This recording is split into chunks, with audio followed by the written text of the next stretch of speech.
So last time we started with what programming is. तो हम लोग यहाँ से आज का लेक्चर स्टार्ट करेंगे। तो आपने देखा कि कैसे हम लोग को सिर्फ इंस्ट्रक्शंस लिखना पड़ता है। तो हम लोग कैसे, अगर हम लोग को मशीन कोड लिखना पड़ता था, इट वाज टू डिफिकल्ट, तो मशीन कोड से हम लोग कैसे हाई लेवल लैंग्वेज में चले गए। तो we had what are called as low level languages. Low level languages हमारे पास थी, ठीक है। और हम लोग क्यों ट्रांसमिट हुए हाई लेवल लैंग्वेज की तरफ, क्यों हमें ट्रांसफर होना पड़ा, दिस वाज नेसेसरी, क्योंकि बहुत सारी प्रॉब्लम जो आपने देखी वो वहां पे हो रही थी। तो let's see now what is a program, ठीक है। मैं ये दिखाना चाहता हूँ आपकी प्रोग्राम क्या होता है। हम लोग स्टार्ट वहां से करते हैं, ठीक है। हम लोग डिफाइन करते हैं प्रोग्राम क्या होता है। जैसे मैंने पिछली बार भी आपको बोला, सॉफ्टवेयर प्रोग्राम ये क्या होते हैं, these are just list of instructions. आपके पास कुछ इंस्ट्रक्शंस होता है, वो आपको देनी होती है कंप्यूटर को करने के लिए। So what is a program? So a program is a set of instructions और a list of instructions. A program is a list of instructions. अब इनका काम क्या है, इंस्ट्रक्शंस का काम क्या होता है? क्योंकि कंप्यूटर इनको एग्जीक्यूट करेगा, दिस इंस्ट्रक्शंस आर टेकन, उसके बाद एग्जीक्यूट किया जाता है इनको, ठीक है। एग्जीक्यूशन के लिए काम आती है और कुछ टास्क हमें करना पड़ता है। और लिस्ट कैसे लिखते हैं हम लोग ऊपर से लेके नीचे तक ऐसे वन बाय वन एक सेट ऑफ इंस्ट्रक्शंस लिखते हैं, वो यहां से चल के यहाँ पे खत्म हो जाएगा। That's what we want to do. Suppose मैं आपको एक रेसिपी बताता हूँ, अगर आपको से एग्स बनाने हैं, suppose you have to boil eggs. तो अभी आप क्या करोगे, आपको पता है कि मुझे क्या करना पड़ेगा, एक स्टेप वाइज प्रोसीजर लिखना पड़ेगा मुझे खुद के लिए। सपोज आप क्या करोगे, पहले तो आपका जो रॉ मटेरियल है, आप पानी लाओगे, और सपोज पानी आपके लिए डिफाइंड है। उसके बाद आप बोलोगे कि ये वाटर को आप pour वाटर इनटू यूटेंसिल, ठीक है। ये आपका पहला स्टेप हो जाएगा कि आप जो पानी आपका है उसको किसी यूटेंसिल में डाल दो। सेकंड स्टेप आपका है कि जितने एग्स आपको बॉईल करने हैं, okay, drop eggs in the utensil filled with water, ठीक है, in the utensil filled with water. ये आपका स्टेप 2 हो जाएगा, ठीक है। उसके बाद क्या करना है आपको, उसके बाद उसको गैस पे रखना है, okay. Turn on the gas, okay, and put the utensil on top, ठीक है। उसके बाद क्या करोगे, आपने गैस ऑन किया, आप वेट करोगे, वेट फॉर 5 मिनट्स, ऐसा कुछ। यहाँ पे आपने देखा, अगर मुझे एग्स बॉईल करना है तो मुझे क्या लिखना है, यहाँ पे मैंने आपको एक स्टेप वाइज प्रोसीजर दे दिया, इसको हम लोग रेसिपी कह सकते हैं। सिमिलरली आपके पास अगर कुछ बनाना होता है तो आप उसको बोलते हैं कि मेरे पास कोई चीज बनाने की रेसिपी है। सपोज आपको मैगी बनाना है, आपको नूडल्स बनाना है, तो आप उसमें स्टेप वाइज प्रोसीजर, पहले पानी डालो, फिर इसको इतना कप मेजर करो, उसके बाद उसमें मैगी डालो, उसके बाद उसमें ये गैस ऑन करो, and all of these steps are given to you. All of these things are instructions. ये जो आपको यहाँ पे दिख रहा है, तो ये इंस्ट्रक्शंस है आपकी। अब यहाँ पे क्या है, यहाँ पे ये फिजिकल वर्ल्ड में हो रही है, क्योंकि हमारे पास एक फिजिकल वर्ल्ड होता है जहाँ पे इंस्ट्रक्शंस एग्जीक्यूट होती है। लेकिन जब आप कंप्यूटर साइंस में कुछ चीज करते हो तो आपकी प्रॉब्लम होती है, और कोई रियल वर्ल्ड प्रॉब्लम है, और उस रियल वर्ल्ड प्रॉब्लम को आप लोग क्या करते हो, आप स्टेप वाइज प्रोसीजर में तोड़ देते हो, आप कुछ ऐसे स्टेप्स ले जाते हो, और आप सोचते हो कि इसको मैं अब कंप्यूटर में कैसे करूं। तो इस रेसिपी को क्या कहते हैं हम लोग, इसको हम लोग एल्गोरिथम कहते हैं। तो अगर आपको कोई पूछे व्हाट इज एन एल्गोरिथम, तो एल्गोरिथम होता है सेट ऑफ इंस्ट्रक्शंस, एक प्रोसीजर होता है जो स्टार्ट होगा, जो कुछ इनपुट लेगा और कुछ आउटपुट प्रोड्यूस करेगा, लेकिन ये हाल्ट होना चाहिए। Algorithm is nothing but a procedure which contain steps of instructions, ठीक है। एक प्रोसीजर है जिसमें इंस्ट्रक्शंस आपके पास होगा। तो ये प्रोग्राम भी यही होता है। प्रोग्राम में क्या हो सकता है, इसमें सेट ऑफ एल्गोरिथम लिखे होते हैं, बहुत सारे एल्गोरिथम हम लोग लिख सकते हैं, कोई एक काम, फिर दूसरा, फिर तीसरा काम, ठीक है। वैसे यहाँ पे इसलिए मैंने लिखा है program is a list of instructions. इसमें एक लिस्ट ऑफ इंस्ट्रक्शंस दिया जाता है। अब आपके पास क्या हो सकता है, लिस्ट ऑफ इंस्ट्रक्शंस आप एल्गोरिथम बना सकते हो। एल्गोरिथम मतलब जो आप कहीं से स्टार्ट करोगे और किसी चीज पे जाके एंड करोगे। तो यहाँ पे आपके पास एक एल्गोरिथम हो गया। तो अगर मैं ऐसे बहुत सारे एल्गोरिथम को मिलाऊं तो मैं एक प्रोग्राम बना सकता हूँ, वो भी एक लिस्ट ऑफ इंस्ट्रक्शंस ही होगा, बट इसको हमने यहाँ पे अलग नाम दिया क्योंकि शायद ये एल्गोरिथम एक काम करेगा। मैंने जैसे यहाँ पे बोला आपको, अगर आपको एग्स बॉईल करने हैं, you have step 1, step 2, step 3, step 4, ऐसा करके। तो आपके पास जो स्टेप्स है, तो इस स्टेप में आप जब इसको प्रोसीड करोगे, इसको आप चलाओगे, तो आपके पास जो लास्ट में मिलेगा 5 मिनट के बाद आपके पास बॉइल्ड एग्स मिलेंगे, ठीक है। तो वैसे आपको कुछ प्रोग्राम ऐसा दिखेगा। जब आप प्रोग्राम लिखोगे ना, उसमें भी आप ऐसे लाइन बाय लाइन जो है स्टेप्स लिखोगे। यू विल राइट से कोई वेरिएबल डिफाइन किया, आप कोई गेम बना रहे, आप बोल रहे हो कि मैं लेवल 1 पे हूं, तो आप ऐसा लिखोगे। और स्कोर ऐसा लिखोगे, आप स्कोर इज इक्वल 0, कि अभी जब स्टार्ट मैंने लेवल किया तो उसमें स्कोर 0 है। ऐसे ऐसे करके आप बहुत वेरिएबल डिफाइन करोगे। उसके बाद आपका कुछ यहाँ से कुछ इंस्ट्रक्शन चलेगा। यहाँ पे आप बोलोगे सपोज लेवल 1 अगर जैसे ही पास हुई तो उसको +1 कर दो, ठीक है। You will incremented. यहाँ पे आप कुछ प्रोग्राम का लॉजिक लिखोगे। लॉजिक मुझे आपको बताना है नहीं, मैं आपको हायर लेवल पे समझा रहा हूँ कि प्रोग्रामिंग काम कैसे करता है। तो पहले हमारे पास क्या होता है, एक real world problem. Real world को प्रॉब्लम क्या करते हैं, उसको हम देखते हैं कि ये सॉल्व कैसे होगा।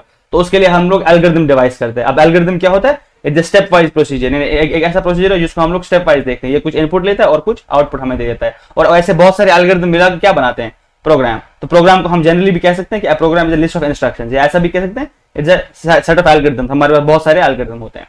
अब सोचो, अब हमारे पास ये लैंग्वेज है, अब आपको पता है कि जब जैसे मैं अभी उर्दू बोल रहा हूँ या आई स्पीक इंग्लिश, तो मैं बहुत सारे लैंग्वेज बोलता हूँ। हर लैंग्वेज का जो है अपना ग्रामर, अपना सिंटैक्स होता है बोलने का, ठीक है। सपोज जैसे अगर मैं एक सेंटेंस बनाऊं, अगर मुझे चाहिए कि मुझे चाय पीनी है इस टाइम पे, मैं ऐसा लिख सकता हूँ आई वॉन्ट टी, ठीक है, मुझे चाय चाहिए, ठीक है। क्या मैं ऐसा लिख सकता, अगर मैं ये आप देखो कि ये ग्रामेटिकली करेक्ट सेंटेंस आपको नजर आ रहा है, आई वॉन्ट टी, कि मुझे चाय चाहिए। अगर मैं यहाँ ऐसे लिखता हूँ इट इज स्नोइंग, बाहर सपोज बर्फबारी हो रही है, तो मैं ऐसा लिख सकता हूँ इट इज स्नोइंग। तो ये भी आपको बिल्कुल सेंस बना रहा है, ये दोनों स्टेटमेंट्स आपके सेंस बना रहे हैं, ठीक है। अब मैं सिर्फ एक इंस्ट्रक्शन पे आता हूँ कि इंस्ट्रक्शन को बनाते कैसे। अभी तो आपको मैं बोला हाई लेवल में एक प्रोग्राम क्या होता है, एक एल्गोरिथम क्या होता है। अभी इसको जूम आउट करते हैं कि ये इंस्ट्रक्शन एक कैसे लिखा जाता है कंप्यूटर में। तो मैंने आपको क्या बोला कि अगर हम कोई भी लैंग्वेज में देखें, उसका अपना एक ऑर्डर होता है लिखने का। जैसे मैंने यहाँ पे लिखा आई वॉन्ट टी, तो ये पूरा परफेक्ट सेंस बना रहा है कि मुझे चाय चाहिए। इट इज स्नोइंग, यानी यहाँ ये बर्फबारी हो रही है, तो मैं ऐसा लिख रहा हूँ इट इज स्नोइंग। क्या मैं ऐसा लिख सकता हूँ I want snowing something of this sort, मुझे बर्फबारी चाहिए, ऐसा कुछ like this makes sense in some time, लेकिन ज्यादातर हम ऐसा यूज नहीं कर सकते। या सपोज मैं ऐसा लिख सकता हूँ कि आई वॉन्ट फ्लड, या ऐसा कुछ, बहुत सारी, यानी ये जो है ये उतना सेंस नहीं बना रहा है, रियल टाइम में इसको यूज नहीं कर सकते। तो ऐसे करने को ना, यानी कैसे लिखा जाए एक सेंटेंस, कैसे बोला जाए, एक सेंटेंस का एक स्ट्रक्चर होता है प्रॉपर, उसको हम लोग सिंटैक्स कहते हैं, सभी लोग याद रखेंगे। तो सिंटैक्स क्या होता है, सिंटैक्स मतलब होता है कि किस रूल में लिखना है आपको, रूल्स ऑफ राइटिंग, यानी कोई पर्टिकुलर रूल हमें फॉलो करता है। मैं ऐसा नहीं लिख सकता हूँ कि वॉन्ट आई टी, देखो अगर मैं ऐसा लिखा तो दिस इज ब्रेकिंग रूल्स, यहाँ पे ये रूल ब्रेक कर रहा है, तो यहाँ पे मैं इसको बोलाऊंगा ये स्टेटमेंट जो है सिंटैक्टिकली गलत है, ठीक है। सिंटैक्स मतलब क्या होता है फिर कि सिंटैक्स पर्टिकुलर लैंग्वेज में कुछ स्ट्रिक्ट सेट ऑफ रूल्स होते हैं, these are set of rules, set of rules आपके पास होते हैं, वो जो गवर्न करते हैं कि स्टेटमेंट को कैसे लिखा जाए, कैसे स्ट्रक्चर किया जाए। Syntax is a set of rules, वो क्या करते हैं, दे विल टेल यू कि आपका जो स्टेटमेंट है, आपका जो इंस्ट्रक्शन है, वो स्ट्रक्चर कैसे करना चाहिए और उसको लिखा कैसे जाना चाहिए। How do you have to write this, I think we have a question here, yes please. तो जब आप यहाँ पे देख रहे थे ये, तो सेट ऑफ रूल्स क्या होता है फिर, जो आपको डिफाइन करेगा कि स्ट्रक्चर कैसा होगा और कैसे लिखा जाएगा प्रोग्राम को, यानी स्ट्रक्चर प्लस इसको राइट कैसे किया जाए, these two things are very important. तो इसको हम लोग सिंटैक्स कहते हैं। So what is syntax then, syntax govern करता है, ये कुछ सेट ऑफ रूल्स होती है जो आपको बोलता है कि आपके पास जो इंस्ट्रक्शन लिखोगे उसका स्ट्रक्चर कैसा होगा और उसको लिखा कैसे जाएगा। This very important to understand. तो अगर आपने कोई स्टेटमेंट ऐसा लिखा जो जैसे मैंने यहाँ पे आपको बोला वांट आई टी, तो इसमें क्या है, इसमें सिंटैक्स का एरर है, यू हैव सिंटैक्स एरर। यहां तक सबको समझ आया सिंटैक्स एरर क्यों इसको कहते हैं, क्योंकि इसमें प्रॉब्लम यह है कि ये जो रूल्स लैंग्वेज की है वो रूल्स ये फॉलो नहीं कर रहा है, ठीक है। ठीक है, तो यहां तक आपको सिंटैक्स समझ आया। तो इसीलिए प्रोग्रामिंग लैंग्वेज में क्या होता है, suppose you have programming language, आपके पास प्रोग्रामिंग लैंग्वेज जो होती है तो उनमें भी अपने सिंटैक्स रूल्स होते हैं। प्रोग्रामिंग लैंग्वेज में भी क्या होता है, इनमें अपने सिंटैक्स रूल्स होते हैं। कैसे, क्या सिंटैक्स रूल होते हैं, सपोज अगर आप कोई वेरिएबल डिफाइन करते हो, आप वेरिएबल डिफाइन ऐसे कर सकते हो, my variable is equal to 1, this is perfectly valid, ठीक है। लेकिन अगर आपने ऐसा लिखा, सपोज आपने लिखा 1 माई वेरिएबल, ऐसा कुछ, ठीक है, तो अगर मैंने यहाँ पे इज इक्वल 2 लिखा तो दिस इज नॉट वैलिड।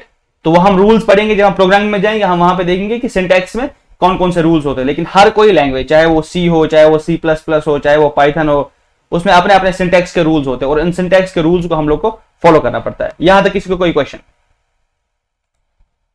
तो अगर आपको सिंटैक्स समझ आता है, हम लोग प्रोग्रामिंग क्या देखेंगे, जो अभी हम लोग प्रोग्रामिंग कर रहे हैं, हम किसी भी लैंग्वेज में आपको नहीं सिखाएंगे, मैं आपको बेसिक कॉन्सेप्ट्स बता रहा हूं कि प्रोग्रामिंग में जरूरी क्या होता है। तो पहले आपने देखा कि प्रोग्राम में रूल्स फॉलो करने जरूरी है। अगर आपको प्रोग्रामिंग करना है तो आपका उसका जो सिंटैक्स है, सेट ऑफ रूल्स जो है वो फॉलो करना बहुत ही जरूरी है। तो उसके बाद हम लोग क्या करते हैं, उसके बाद जब आपने देखा असेंबली में हमारे पास रजिस्टर्स होते हैं, ठीक है, एंड वी नो कि रजिस्टर्स को हम लिखते हैं ऐसे, सपोज लोड R1 को लोड करो विद वैल्यू 15।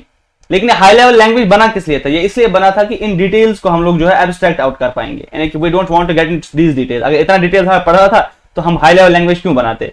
तो इसलिए हम लोग यहाँ पे क्या करते हैं, suppose once you try to, जब हम कोड लिखना स्टार्ट करते हैं तो पहला जो फंडामेंटल कॉन्सेप्ट हर एक लैंग्वेज में आता है वो कॉन्सेप्ट आता है ऑफ वेरिएबल्स।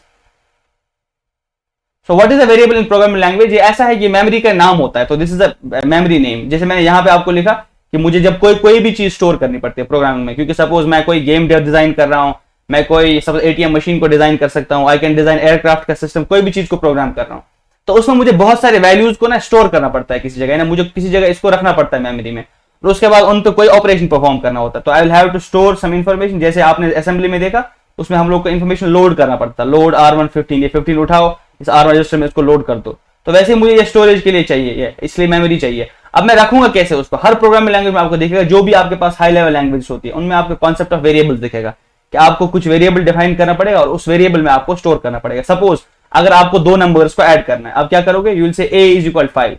प्रोग्रामिंग में इसका मतलब क्या है? इसका मतलब यह है कि ये 5 को उठाओ, इसको एक मेमोरी लोकेशन a में डाल दो। आपको पता है कि मेमोरी कैसी होती है? अब मेमोरी इज ब्लॉक्स में लिखी जाती है,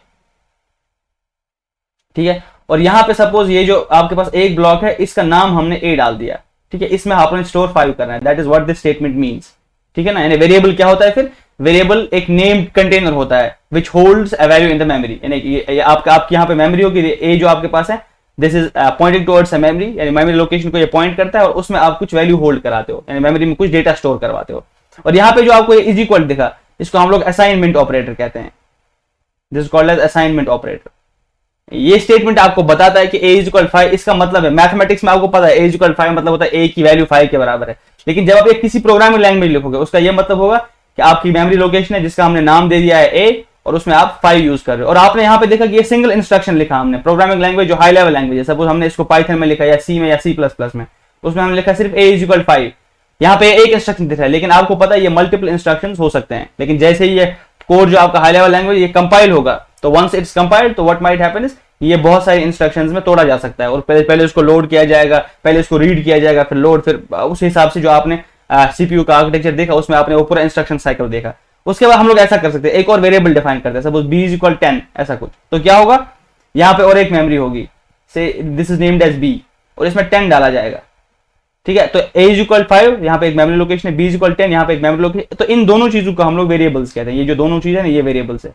सो वेरिएबल्स हमारे पास क्या है then? So these are named containers, इनको हम लोग नेम्ड कंटेनर बोलते हैं, नेम्ड कंटेनर्स। और क्यों नेम्ड कंटेनर्स बोलते हैं? क्योंकि ये होल्ड करता है value, they hold values in the memory, ठीक है। इसीलिए मैंने यहाँ पे लिखा a is equal 5, b is equal 10। तो आपको मैंने यहाँ पे मेमोरी का स्ट्रक्चर भी बता दिया कैसे होता है। और जैसे आप ऐसे लिखोगे, आप you can write a plus b, कि मुझे दोनों चीजों का सम करना है। तो आपको पता है कि ये सम कैसे होगा? इसको रीड किया जाएगा, इसको रजिस्टर में लोड किया जाएगा, सिमिलरली बी को रीड किया जाएगा, उसको रजिस्टर में लोड किया जाएगा, फिर उन दोनों रजिस्टर को ALU के लिए दिया जाएगा, और फिर यहाँ पे a प्लस बी सम आपको रिटर्न किया जाएगा बाय कंट्रोल यूनिट। तो उसके बाद हम लोग इसको किसी और मेमोरी में डाल सकते हैं। हम लोग इसे यहाँ पे लिख सकते हैं c is equal a plus B. अब ये जो परफॉर्मेशन है, ये वाला जो ऑपरेशन, ये ALU करेगा, यू नो दिस। अब 5 प्लस 10 कितना होता है? 15। ये 15 जो है ये ALU करके देगा, और वो किसी जगह C में इसको स्टोर करेगा। तो यहाँ पे एक और मेमोरी लोकेशन दी जाएगी जिसका नाम हम रखेंगे C, ठीक है। और C में क्या स्टोर होगा? 5 प्लस 10 इज 15, तो यहाँ पे 15 स्टोर होगा। तो पहला कॉन्सेप्ट जो आपने देखा, पहला कॉन्सेप्ट जो आपने प्रोग्राम में देखा कि पहला कॉन्सेप्ट होता है वेरिएबल्स का। First thing that you saw in programming language कि आपको रूल्स फॉलो करना पड़ता है। उस चीज को हम लोग सिंटैक्स कहते हैं। सिंटैक्स एक सेट ऑफ रूल्स होता है जो हर किसी लैंग्वेज में डिफाइंड होता है। अगर आप उसको फॉलो नहीं करेगा तो आप जो हाई लेवल लैंग्वेज में वो कोड में एरर देगा, उनको हम लोग कहते हैं ये सिंटैक्स एरर। यानी कि वो जैसे आप लिखोगे वो बताएगा आपको कि आपने सिंटैक्स सही से नहीं लिखा है, आप मेरी लैंग्वेज का रूल फॉलो नहीं कर रहे, क्योंकि वो कंपाइलर भी किसी ने लिखा होगा तो उसमें भी किसी ने रूल्स डिफाइन किए होंगे। तो सेकंड कॉन्सेप्ट जो हमने सीखा कि हर एक लैंग्वेज में क्या होता है, एक वेरिएबल होता है, क्योंकि हम लोगों के पास पता होता है कि मेमोरी को कोई चीज को स्टोर करना पड़ता है डेटा, उसके बाद कोई चीज पे ऑपरेट करना पड़ता है। तो इसीलिए हम लोग क्या करते हैं, ये सब चीज जो है जनरली क्या करते हैं, इनको हम लोग वेरिएबल्स में स्टोर करते हैं। एनी क्वेश्चन सो फार? कोई क्वेश्चन यहां तक? तो आपने 2 कॉन्सेप्ट सीख लिया अभी तक कि सिंटैक्स का मतलब होता है सेट ऑफ रूल्स को फॉलो करना होता है, सेकंड चीज मतलब होता है कि वेरिएबल है। उसके बाद आपने एक इंस्ट्रक्शन भी देखा, a is equal 5 is one instruction, b is equal 10 वो सेकंड इंस्ट्रक्शन। तो उसके बाद मैंने लिखा c is equal a plus b। जब ये कोड में हम लोग लिखेंगे तो ये भी एक इंस्ट्रक्शन है। तो मैंने आपको ये भी चीज बोला, नेसेसरी ये है कि इट्स नॉट, जब आप हाई लेवल लैंग्वेज में कोई इंस्ट्रक्शन लिख रहे होते हैं, जरूरी ये नहीं है कि एक ही बार चले, it might be multiple instructions in assembly code और मशीन कोड, उसमें मल्टीपल चीजें हो सकती है, ठीक है। तो ऐसे हम लोग ये चीज करते हैं। तो उसके बाद आप क्या करते हो, वंस यू डू दिस, आप जब आपने ये सब चीजें की, आपके पास वेरिएबल्स आ गए, आपने इंस्ट्रक्शंस लिखी, अब हम लोग देखते हैं कि कोड का फ्लो कैसा होता है, फ्लो ऑफ कोड। जब आप कोड लिखोगे तो आप जनरली क्या लिखोगे, कोड को आप लाइन बाय लाइन लिखोगे, you will write them it line by line, ठीक है। लाइन बाय लाइन मतलब आप स्टार्ट में कुछ एक लाइन लिखोगे, फिर सेकंड लाइन लिखोगे, फिर थर्ड लाइन लिखोगे, फिर फोर्थ, फिर फिफ्थ, सिक्स्थ, ऐसे ऐसे करके आप लाइंस ऐड करते जाओगे, ठीक है। अब कोड कैसे चलता है, कोड स्टार्ट होता है यहां से और वो लाइन बाय लाइन आपको चलता जाएगा, टॉप टू डाउन कोड चलता है। कि जब अगर मैं ऐसा कोड लिखूं वो क्या होगा, वो यहां से स्टार्ट करेगा चलना और एक एक लाइन बाय लाइन चलता रहेगा वो, ठीक है। अगर जैसे मैंने यहां पे लिखा, यहाँ पे 3 कोड लाइंस लिखी हुई है, लाइन नंबर 1, ठीक है, लाइन नंबर 2, लाइन नंबर 3। अब इसमें क्या हुआ, a इक्वल 5 असाइनमेंट ऑपरेटर, ठीक है, b इक्वल 10 फिर से हमने असाइन कर दिया, और उसके बाद c हो। ये ऐसा नहीं होगा कि पहले 3 लाइन चलेगा फिर 2 फिर 1, no, code always runs by default. जो इसका है बाय डिफॉल्ट ये टॉप से डाउन चलता है, this is default, default code आपका ऐसे चलता है। तो उसके बाद क्या होता है, उसके बाद कभी कभी लेकिन ये डिफॉल्ट हमें तोड़ना होता है। हमारा ये फ्लो है, इसको हम लोग कंट्रोल करना चाहेंगे, we want to control it, ठीक है, या हम लोग कहीं अगर स्ट्रेट आ रहे थे हम लोग लेफ्ट में जाना चाहते हैं या राइट में जाना चाहते हैं, या सपोज किसी और तरह जाना चाहते हैं, या we want to repeat something, और बहुत सारी चीजें कर सकते हैं, यानी कि we can change the flow of the code, we want to change the flow. अगर हम कोड के फ्लो को चेंज करना चाहते हैं, आपको मैंने क्या बोला, डिफॉल्ट फ्लो कैसा होता है, default flow is from top to bottom, और अगर फ्लो जो होता है उसको हमें कंट्रोल करना या चेंज करना होता है, तो हमारे पास प्रोग्रामिंग में ऐसे स्टेटमेंट्स होते हैं, उनको हम लोग कहते हैं control flow statements. Control flow statements, control flow statements का मतलब क्या होता है कि आप इस फ्लो को कंट्रोल कर सकते हैं। इसमें मेजॉरिटी टाइम आपके पास दो चीजें आती है, आपके पास एक चीज आता है उसको हम लोग कहते हैं ब्रांचिंग,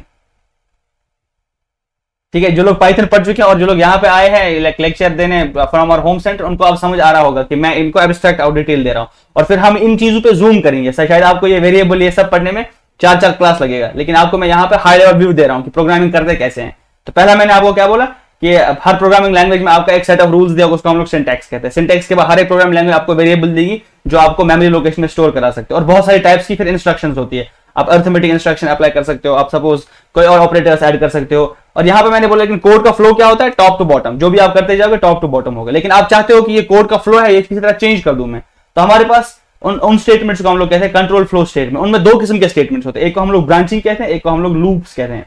ब्रांचिंग का मतलब बाय डिफॉल्ट कोड का फ्लो स्ट्रेट था, टॉप से लेके हम लोग बॉटम में आ रहे थे, तो हम लोग एक एक करके चल रहे थे। लेकिन हम लोग को ब्रांच करना है, कभी हम लोग चले तो कोई पर्टिकुलर कंडीशन आया, हम लोग चाहते हैं कि इस कंडीशन के बेस पे हम लोग यहाँ जाएंगे, या अगर ये कंडीशन फॉल्स हुई तो हम लोग यहाँ जाएंगे, मैं सीधा नहीं चलूंगा, तो rather what I will do is I will branch it. अब ब्रांच में आपने सुना होगा इफ स्टेटमेंट आपके पास होता है, इफ एल्स स्टेटमेंट होते हैं, ठीक है। या इफ में क्या होता है, एक किसी कंडीशन पे आपको ब्रांच करना पड़ता है, किसी कंडीशन में आपको लेफ्ट जाना पड़ता है, राइट जाना पड़ता है, यानी कोई कंडीशन आप प्रोग्राम में कर रहे हो।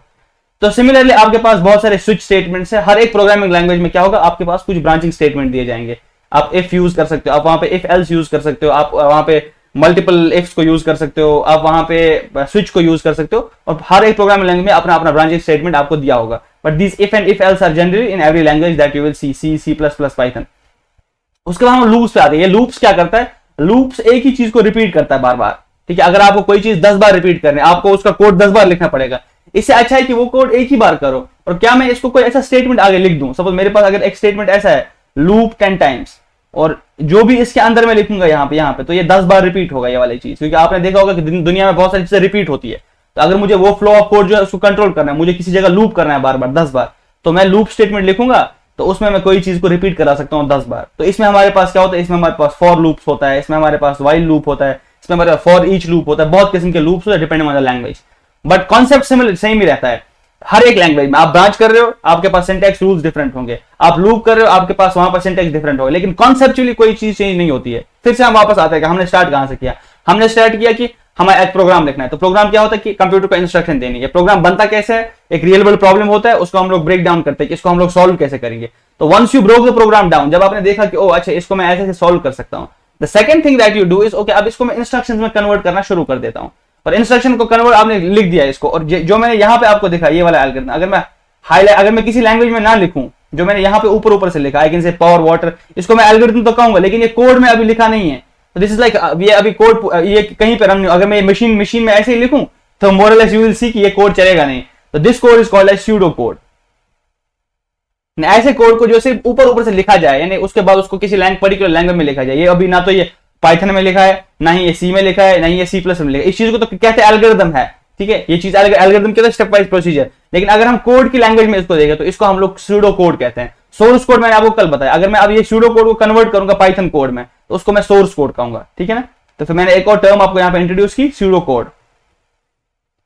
तो स्यूडो कोड क्या होता है कि जब आप एक एल्गोरिथम लिख रहे होते हो तो आप हाई लेवल में उसको लिखते हैं। तो सपोज मुझे क्या करना है, स्टेप 1 में मुझे ये करना है, स्टेप 1 इज दिस, स्टेप 2 आप लिख देते हो, लेकिन आप कोई पर्टिकुलर लैंग्वेज में नहीं, आप इंग्लिश की तरह लिखते हो। तो इस चीज को हम लोग कहते हैं स्यूडो कोड। और ये स्यूडो कोड को हम लेटर ऑन कन्वर्ट करते हैं किसमें, what's called as source code. Source code का क्या मतलब है, आप एक पर्टिकुलर लैंग्वेज में लिखते हो उस टाइम पे, you can write in Python, आप पाइथन में लिख सकते हो, ठीक है। आप इसी को C++ में लिख सकते हो, सी में लिख सकते हो, जावास्क्रिप्ट में लिख सकते हो, किसी भी और लैंग्वेज में आप लोग इसको लिख सकते हो। लेकिन सूडो कोड क्या होता है? इट इज कोड लाइक, ठीक है, इसलिए इसको सूडो कोड कहते हैं, कोड लाइक। सूडो मतलब होता है फॉल्स, ठीक है, code, it is code, it's not exactly code, ये कंप्यूटर कोड नहीं होता है, बट ये कोड जैसा दिखता है, ठीक है, और इंग्लिश और कोड मिक्स दिखता है ये, ठीक है। और इसको हम लोग लेकिन एग्जीक्यूट नहीं कर सकते मशीन पे। लेकिन सोर्स कोड क्या होता है? सोर्स कोड को हम लोग मशीन पे एग्जीक्यूट करते हैं, सोर्स कोड किसी एक पर्टिकुलर लैंग्वेज में लिखा जाता है। तो ये इसलिए मैंने बोला कि जब आपने ये प्रोग्राम सीखा उसके बाद पहला चीज हमने प्रोग्राम में कॉन्सेप्ट देखा, that was syntax. Syntax was कि कोई सेट ऑफ रूल्स डिफाइन किया जाता है प्रोग्रामिंग में, जिसके हिसाब से आपको अपने जो इंस्ट्रक्शंस है वो फॉर्म करने हैं। जैसे मैं अभी उर्दू बोल रहा हूं, अगर मैं स्टेटमेंट्स को, अगर मैं वर्ड्स का ऑर्डर इधर उधर करूं, जो मैं पहले बोल रहा हूं वो बाद में बोल दूं, यानी I will just change the order. मैंने जैसे यहां पे मैंने किया, जब मैं स्टेटमेंट बोल रहा था, सपोज आई वांट टी, मैंने इसका उल्टा किया, वांट आई टी। तो जैसे ही मैंने स्ट्रक्चर को बिगाड़ा तो यहाँ पे सिंटैक्स एरर आ गया, मैं कम्युनिकेट नहीं कर पा रहा प्रॉपर्ली जो मुझे कम्युनिकेट करना है। सिमिलरली प्रोग्राम में भी यही होता है, तो आपको रूल्स देखने हैं ताकि आप एक इंस्ट्रक्शन को प्रॉपर्ली स्ट्रक्चर कर पाओ और लिख पाओ। उन सेट ऑफ रूल्स को हम लोग सिंटैक्स कहते हैं। फिर मैंने बोला आपको कि आपको मेमोरी एलोकेट करना पड़ता है, क्योंकि आप कहीं जगह कुछ डेटा स्टोर करते हो, उस पर ही मैनिपुलेशन करते हो।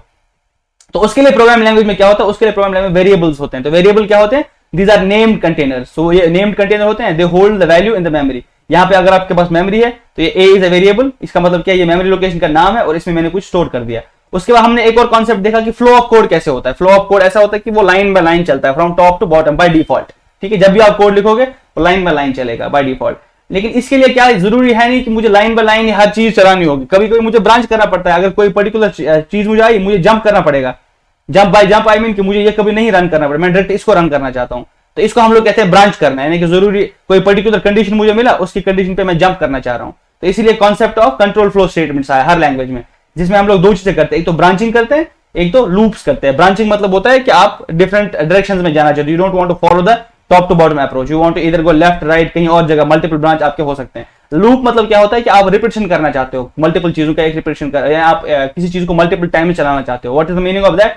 कि अगर आपको कोई सपोज कोई चीज 10 बार करनी है, अब या तो आप 10 बार वही कोड लिख सकते हो, या तो बेटर ये है कि अगर मेरे पास कोई ऐसा चीज होता जिसको मैं आगे लिख लेता और यही चीज 10 बार रिपीट होती। प्रोग्रामिंग में आपके पास बहुत सारा टाइम रिपीट होता है। सपोज मैं आपको एग्जांपल देता हूं कि रिपीटेशन कहां पे काम आता है। से यू आर वॉकिंग, जब आप चल रहे होते हैं, आपने देखा होगा चलते समय आप रिपीट कर रहे होते हैं, आप पहला कदम आगे डालते हो, फिर दूसरा कदम ऐसे करते हो और ऐसे चलते रहते हो। So you are repeating the process और आप आगे जा रहे होते हो। तो ये रिपीटेशन मतलब है कि आप लूप कर रहे हो। सिमिलरली आपको कभी क्या करना पड़ता है, अगर आपने अपना दिन देखा होगा, आप 3 चीजों को कांस्टेंट करते हो। सपोज सुबह ब्रेकफास्ट, ठीक है, ऐसे करके लंच, ठीक है, ये लंच करते हो, एंड सपोज डिनर, ये तुम हर रोज करते हो। इसका मतलब ये चीज तुम रिपीट कर रहे होते हैं। बहुत सारी रियल वर्ल्ड प्रॉब्लम जिनमें हम लोग रिपीटेशन करते हैं चीजों का। तो अब या तो प्रोग्राम में ऐसा मैं करूं कि मैं इनको लिखूं, एक बार लिखूं, फिर दूसरा बार लिखूं, तीसरी बार लिखूं, तो वो मैं लिखता ही जाऊंगा। अगर मुझे कोई चीज 10,000 बार करें तो मुझे वो 10,000 बार लिखना पड़ेगा। अदरवाइज तो मैं क्या कर सकता हूं, मैं लिखूंगा इसको एक ही बार में और ऊपर में इसको डालूं कि इसको लूप करना 10 बार। मेरे पास कोई कॉन्सेप्ट होगा, मेरे पास कोई वे होगा, कोई डिफाइंड स्ट्रक्चर होगा जिसकी मदद से मैं क्या कर सकता हूं, ये चीज को लूप कर सकता हूं। किसी का कोई क्वेश्चन यहाँ पे? Any question? सो अब देखो, अभी आपने दो चीजें देखी है। मैंने आपको दिखाया कि वेरिएबल्स होते हैं जिसमें डेटा स्टोर करते हैं, और मैंने आपको दिखाया ब्रांचिंग कर सकते हैं और लूप्स भी कर सकते हैं। अब क्या होता है, इस डेटा पे ऑपरेट करना होता है, ठीक है ना। अब इस डेटा पे हम लोग को ऑपरेट करना होता है। हमारे पास डेटा दिया होगा, उस पर हमें कुछ करना है। सपोज मेरे पास अभी 2 था, मेरे पास 5 था, मुझे एडिशन करना था, ठीक है। मेरे पास से 20 था, मेरे पास 15 था, मुझे शायद मल्टीप्लिकेशन करना पड़े, मुझे कभी चेक करना पड़ेगा क्या 20 बड़ा है 15 से, मुझे ऐसे करके ऑपरेट करना पड़ेगा। तो इसीलिए हर लैंग्वेज में आपको दिखेगा कि ऑपरेटर्स डिफाइंड होते हैं। You have these operators. अब ऑपरेटर्स क्या होते हैं कि आप कैसे इस डेटा को मैनिपुलेट करोगे, यानी डेटा मैनिपुलेशन के काम आते हैं ये डेटा मैनिपुलेशन। डेटा मैनिपुलेशन का मतलब क्या है? डेटा मैनिपुलेशन का मतलब यह है कि आप जो डेटा है इसको कैसे कंबाइन करो, आप इसके बेसिस पे इनके साथ क्या चीज कर रहे हो। सब मेरे पास नंबर है एक 5, दूसरा नंबर है मेरे पास 10, मैंने आपको अभी दिखाया, मैंने इन दोनों को ऐड किया a+b, तो ये एडिशन वाज अ मैनिपुलेशन। यानी मैंने जब इन पे ये ऑपरेटर अप्लाई किया तो दिस वाज मैनिपुलेशन। इन दोनों चीजों को हम लोग कहते हैं ऑपरेंड्स और इसको हम लोग कहते हैं ऑपरेटर, ठीक है ना। अब मेरे पास बहुत सारे जो लैंग्वेज है ना, हर एक लैंग्वेज मुझे ऑपरेटर्स डिफाइन करके देती है। आपने देखा कि हमारे पास अर्थमेटिक लॉजिक यूनिट है, उसमें हम लोग क्या कर सकते हैं, उसमें हम लोग एडिशन करते हैं, सब्ट्रैक्शन करते हैं, मल्टीप्लिकेशन करते हैं, डिवीजन करते हैं, ठीक है ना, हम लोग डिवीजन करते हैं, ये सब ऑपरेशंस करते हैं अर्थमेटिक। तो ऑलमोस्ट आपको हर एक लैंग्वेज है ना वो ऑपरेटर्स देती है। तो पहला टाइप ऑफ ऑपरेटर्स उनको हम लोग कहते हैं अर्थमेटिक ऑपरेटर्स। अर्थमेटिक ऑपरेटर्स, तो अर्थमेटिक ऑपरेटर्स आप सबने देखे होंगे, जो भी मैंने यहां पे लिखा, प्लस लिखा, इसको हम लोग एडिशन ऑपरेटर कहते हैं। वैसे माइनस, मल्टीप्लिकेशन और डिवीजन, ये जो ऑपरेटर्स आपके पास है इसको हम लोग अर्थमेटिक ऑपरेटर कहते हैं। एक और अर्थमेटिक, उसको हम लोग मॉड्यूलस कहते हैं। This is modulus operator.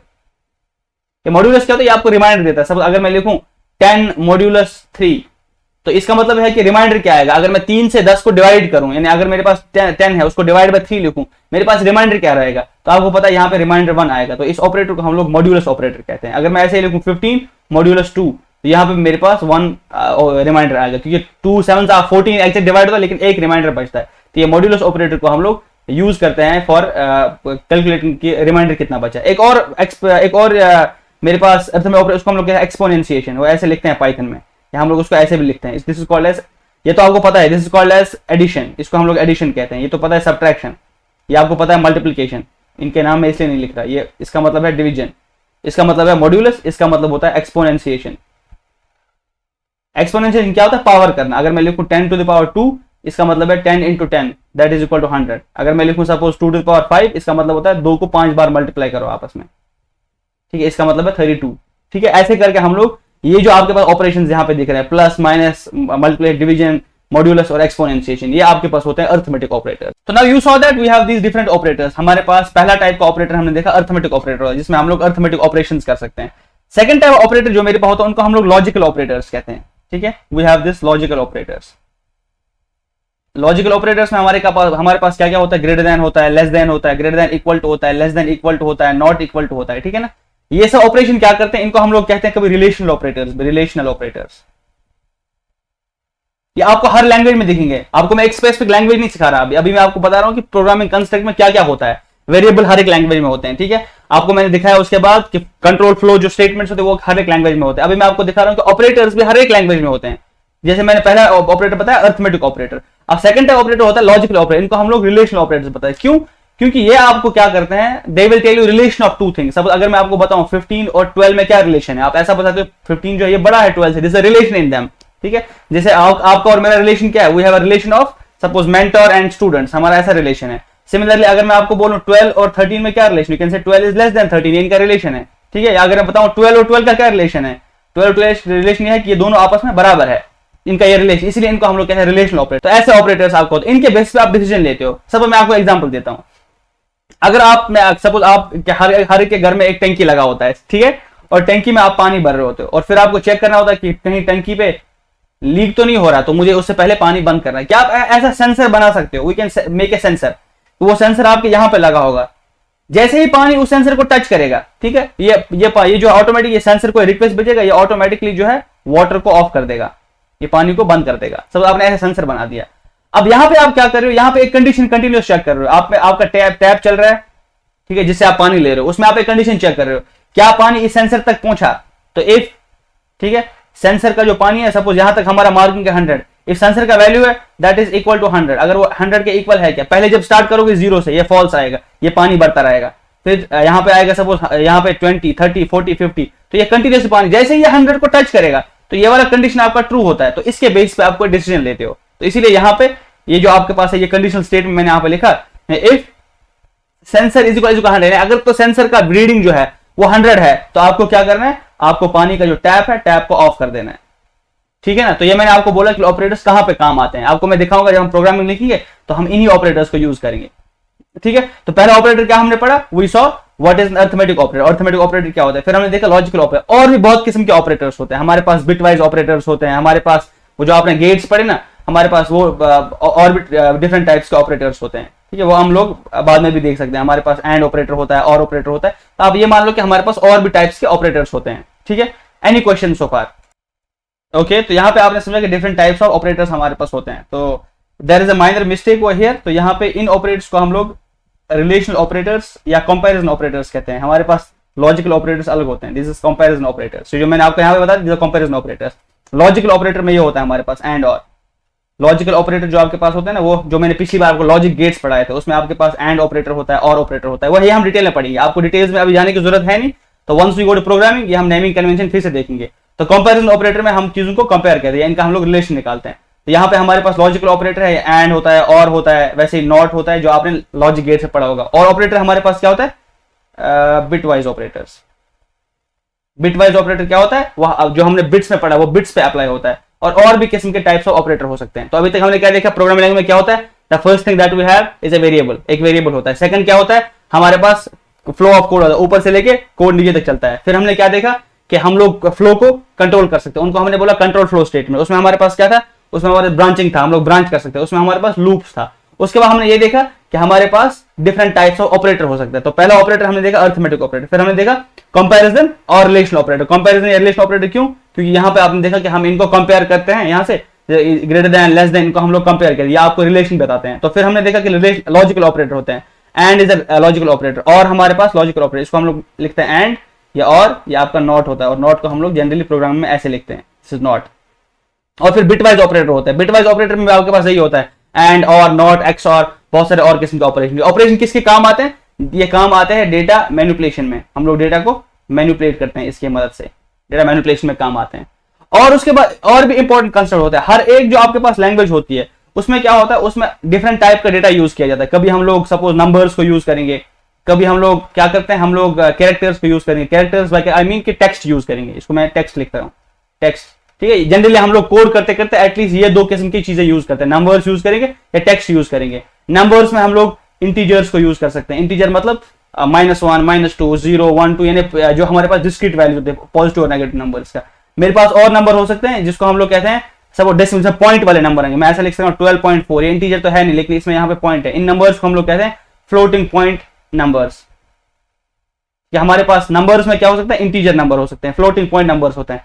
Text में हमारे पास क्या हो सकता है, हम उसको एक टेक्स्ट को अगर मैं सपोज लिखूं APPLE एप्पल, यहाँ पे एक यूनिट को हम लोग कैरेक्टर कहते हैं।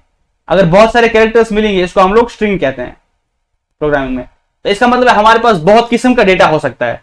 तो हर एक प्रोग्राम लैंग्वेज आपको क्या देती है, वो आपको डिफरेंट टाइप्स ऑफ डेटा देती है, उनको हम लोग डेटा टाइप्स कहते हैं, ठीक है। हर एक लैंग्वेज ये सपोर्ट करते हैं, हर एक लैंग्वेज में आपको दिया जाएगा इंटीजर डेटा दिया जाएगा, फ्लोट डेटा दिया जाएगा, कैरेक्टर डेटा दिया जाएगा, स्ट्रिंग डेटा दिया जाएगा, और भी बहुत किस्म के डेटा दिए जा सकते हैं। And then you can also build on them, उनको हम लोग फिर कहते हैं डेटा स्ट्रक्चर्स। आपको दिया जाएगा सपोज लिस्ट, आपको दिया जाएगा से queues and all these things, वो हम बाद में देखते हैं। लेकिन अभी आपने देखा 4 कॉन्स्ट्रक्ट्स आपको इंपॉर्टेंट याद रखना है। स्टार्ट में हमने देखा कि हमारे पास हर एक प्रोग्राम में वेरिएबल्स होंगे। वेरिएबल्स क्या होते हैं, मेमोरी लोकेशन का नाम, जहां पे हम लोग डेटा स्टोर कर रहे होते हैं। उसके बाद हमारे पास क्या था, हमारे पास फ्लो ऑफ कोड हमने देखा, यानी हमने सिंटैक्स देखा। हर एक लैंग्वेज का अपना सिंटैक्स होगा। सिंटैक्स मतलब होता है कि कौन से रूल्स होंगे जिसकी मदद से मैं लैंग्वेज को लिखूं, यानी कि मैं कैसे कोड लिखता हूं और उस कोड को कैसे मुझे स्ट्रक्चर करना है, तो वो आपको सिंटैक्स बताएगा। फिर हमने देखा flow of code. Flow of code हर एक लैंग्वेज में कैसा होता है, top to bottom by default. लेकिन अगर आपको इसको कंट्रोल करना है, हमारे पास होते हैं control flow statements. Control flow statements हमने क्या देखा, 2 किस्म के स्टेटमेंट्स है। हमारे पास ब्रांचिंग होता है, ठीक है। उसके बाद हमने देखा कि हमारे पास लूप्स होता है। तो और मैंने बताया आपको कि हमारे पास इनके अलावा हर एक लैंग्वेज में ऑपरेटर्स होते हैं। You have operators in language, arithmetic operator हो गया, कंपैरिजन रिलेशन ऑपरेटर हो गया, हमारे पास लॉजिकल ऑपरेटर हो गया, हमारे पास बिटवाइज ऑपरेटर हो गया, ये सब ऑपरेटर्स होते हैं। ये क्या हमें करते हैं, this help us in data manipulation. ये लोग डेटा मैनिपुलेशन में हमारी मदद करते हैं कि हम लोग को डेटा मैनिपुलेशन करना कैसे है। उसके बाद मैंने आपको बताया कि डिफरेंट टाइप का हम लोग डेटा स्टोर कर, कभी इंटीजर स्टोर कर सकते हैं, कभी फ्लोटिंग पॉइंट नंबर स्टोर कर सकते हैं, कभी हम लोग टेक्स्ट स्टोर कर सकते हैं, जिसमें कैरेक्टर स्टोर कर सकते हैं, स्ट्रिंग स्टोर कर सकते हैं। इसलिए हर एक लैंग्वेज जो है ना आपको डेटा टाइप्स दे देता है, ठीक है। तो this is common in all the language, ये हर एक जगह कॉमन है, आपको मिलेगा। चाहे आप सी पढ़ो, चाहे C++ पढ़ो, चाहे आप पाइथन पढ़ो, चाहे आप जावा पढ़ो, वट एवर यू स्टडी, ये कॉन्सेप्ट जो है ये वहां पे रिपीट होंगे। तो हम ऐसे ही कॉन्सेप्ट्स को रिपीट और भी करते जाएंगे। तो I will take your questions for this session.